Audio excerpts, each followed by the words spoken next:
Friends, अगर आप घर पे बैठे ही या फिर अपने ऑफिस से या फिर कहीं भी ट्रेवल करते हुए ट्रेन की टिकट बुक करना चाह रहे हैं, लेकिन आपको रेलवे स्टेशन भी नहीं जाना है, तो आप कैसे कर सकते हैं? तो आज की इस वीडियो में मैं नीरज पाठक आप सबको ये बताऊंगा कैसे आप घर पे बैठे या फिर कहीं पर भी बिना रेलवे स्टेशन जाकर अपनी टिकट बुक कर सकते हैं किसी भी ट्रेन की, अगर वो अवेलेबल है। तो गवर्नमेंट ने ऐसी बहुत सारी सुविधाएं आपको दी है जिसके थ्रू आप कहीं से भी रेलवे टिकट को बुक कर सकते हो। तो इसके लिए सबसे पहले आपको आईआरसीटीसी वेबसाइट में जाकर अपने आप को रजिस्टर करना होगा। मेन सबसे पहले वहां पर अपना अकाउंट क्रिएट करना होगा। एक बार अकाउंट आपका क्रिएट हो जाता है, उसके बाद उसमें आप लॉगिन करके, चाहे आप आईआरसीटीसी की वेबसाइट से या फिर उसकी एप्लीकेशन से, कहीं से भी अपनी जो भी आपको जर्नी है उसके लिए टिकट बुक कर सकते हैं इंडियन रेलवे के अंदर। तो ऐसे तीन जरिए हैं, एक तो आईआरसीटीसी की वेबसाइट या फिर आईआरसीटीसी की ऐप भी है जहां पर आप लॉगिन करके किसी भी ट्रेन का टिकट बुक कर सकते हैं। साथ में एक रेलवे ने नई एप्लीकेशन रेलवे वन को लॉन्च किया है जिसके थ्रू आप रिजर्व टिकट हो सकती है और अनरिजर्व टिकट्स भी बुक हो सकती है। तो आज हम ये सीखेंगे कैसे हम आईआरसीटीसी वेबसाइट में जाकर अपने आप को रजिस्टर करा सकते हैं और वहां पर जाकर लॉगिन करके अपनी टिकट बुक करा सकते हैं। तो ज्यादा टाइम वेस्ट नहीं करते हुए चलिए शुरू करते हैं।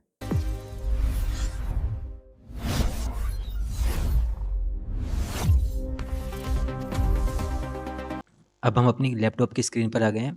सबसे पहले आपको गूगल क्रोम को ओपन कर लेना है। जब एक बार गूगल क्रोम ओपन हो जाता है तो सर्च बार में सर्च करना है IRCTC।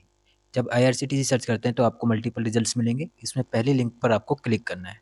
पहली लिंक पर क्लिक करने के बाद आपके सामने IRCTC की वेबसाइट ओपन हो जाएगी। उसके ओपन होने के बाद आपको कुछ ऐसा इंटरफेस दिखेगा जहाँ पर आपको एक बटन दिखेगा लॉगिन एंड रजिस्टर। उस पर क्लिक करने के बाद आपको रजिस्टर पे क्लिक करना है। रजिस्टर पे क्लिक करने के बाद आपको वहाँ पर कुछ बेसिक डिटेल्स को फिल करना होगा। सपोज़ सबसे पहले आपको यूज़र नेम आपको डिफ़ाइन करना है। यूज़र नेम आपको ऐसा वहाँ पे रखना है जो आज तक मतलब वहाँ पे रिकॉर्डेड नहीं है, मीन्स यूनिक यूज़र नेम होना चाहिए। यूज़र नेम लिखने के बाद आपको अपना नेम वहाँ पे प्लेस करना है, मतलब नेम को फिल करना है। नेम एक बार जब फिल हो जाता है उसके बाद वहाँ पर आपको पहले तो खुद से ही वहाँ पे पासवर्ड आपको शो होने लग जाएगा। अगर आपको पासवर्ड नहीं चाहिए तो वहाँ पे आपको खुद से एक स्ट्रॉन्ग पासवर्ड वहाँ पे बनाना है। पासवर्ड में कम से कम 11 कैरेक्टर्स होने चाहिए। 11 कैरेक्टर्स के बाद उसमें एक अल्फ़ाबेट होना चाहिए जो कैपिटल में हो और एक स्मॉल अल्फ़ाबेट हो और एक नंबर होना चाहिए। साथ में साथ वहाँ पे एक स्पेशल कैरेक्टर भी आप यूज़ कर सकते हैं।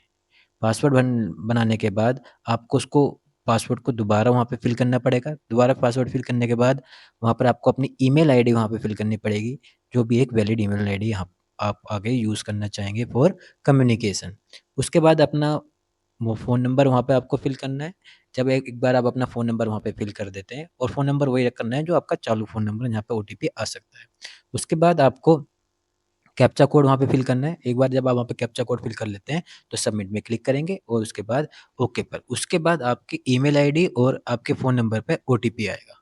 ओटीपी आने के बाद आपको अपने जो आपके फ़ोन नंबर पे ओटीपी आया है, उसको फ़ोन नंबर के आगे फ़िल करना है और जो आपकी ईमेल आईडी पे ओटीपी आया है, वो उसको आपको मेल आईडी के सामने ओटीपी को फ़िल करना है। अगर आपको ओटीपी नहीं आया, तो आप रीसेंड ओटीपी पे भी क्लिक कर सकते हैं।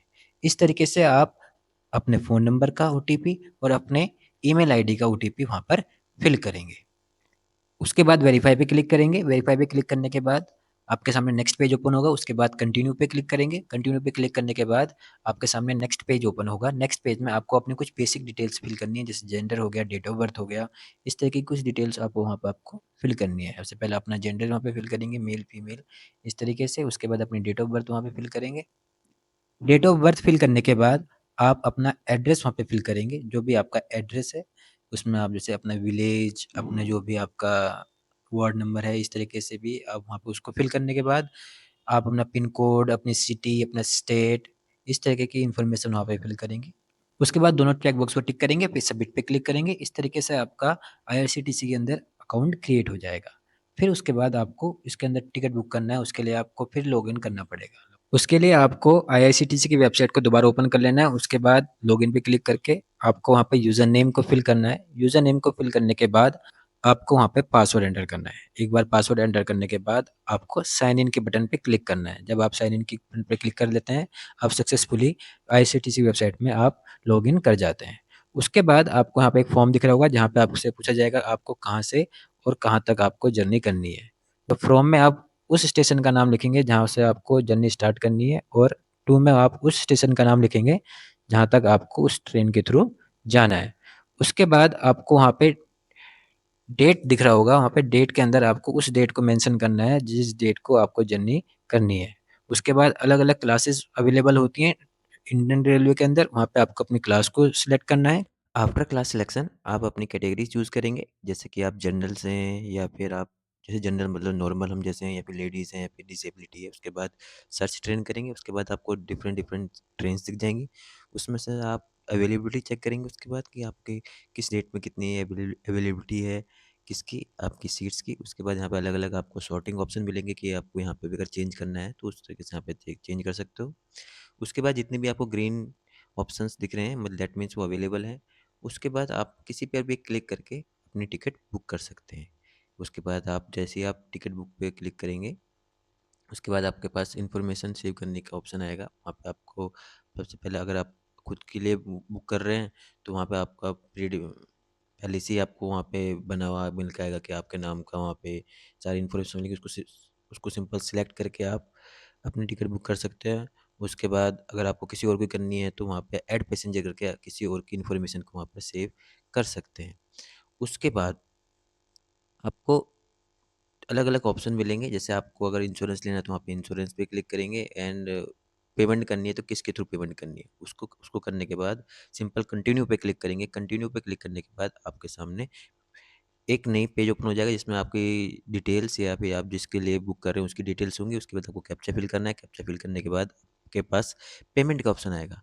पेमेंट का ऑप्शन जो भी आपको पेमेंट बेटर लगे उस पेमेंट ऑप्शन को आप यूज़ करके उस सीट के लिए पेमेंट को फुलफ़िल कर देंगे। जैसे भी या फिर यूपीआई से कर सकते हो या फिर किसी भी और चीज़ से, कोई वॉलेट से होते हैं या फिर कार्ड से होते हैं, तो अलग-अलग वॉलेट से कार्ड्स को वहाँ पे चूज़ करके वहाँ पर आप पेमेंट कर सकते हैं। एक बार आप ये पेमेंट कर देते हैं तो आपके जो टिकट्स है वो बुक हो जाती है और वहाँ पर ही शो हो जाती है वेबसाइट्स के अंदर, और आपको मेल भी कर दिया जाता है। तो आज के वीडियो में इतना ही। तो फ्रेंड्स, आज हमने सीखा कैसे हमने आईआरसीटीसी की वेबसाइट में जाकर अपने आप को रजिस्टर करा और वहां पर अपनी टिकट बुक करी। तो इसके और अल्टरनेटिव तरीके भी हैं, आप एप्लीकेशन से भी कर सकते हो और रेलवे बने वाली एप्लीकेशन से भी कर सकते हो। उसके लिए मैं एक अलग वीडियो आपके लिए बना दूंगा। आपको हमारी वीडियो कैसी लगी हमें कमेंट करके जरूर बताएं। अगर आपको टेक्निकल रिलेटेड या फिर किसी ऐप से रिलेटेड या फिर गवर्नमेंट सर्विस जो भी आपके डिजिटली अवेलेबल है उससे रिलेटेड कुछ भी वीडियो चाहिए या फिर उसको समझना है तो हमें कमेंट करके जरूर बताएं ताकि हम उसको आपको इजी स्टेप्स में समझा सकें। आज की वीडियो में इतना ही, मिलते हैं एक नई नॉलेजेबल वीडियो के साथ। तब तक के लिए धन्यवाद। Thank you.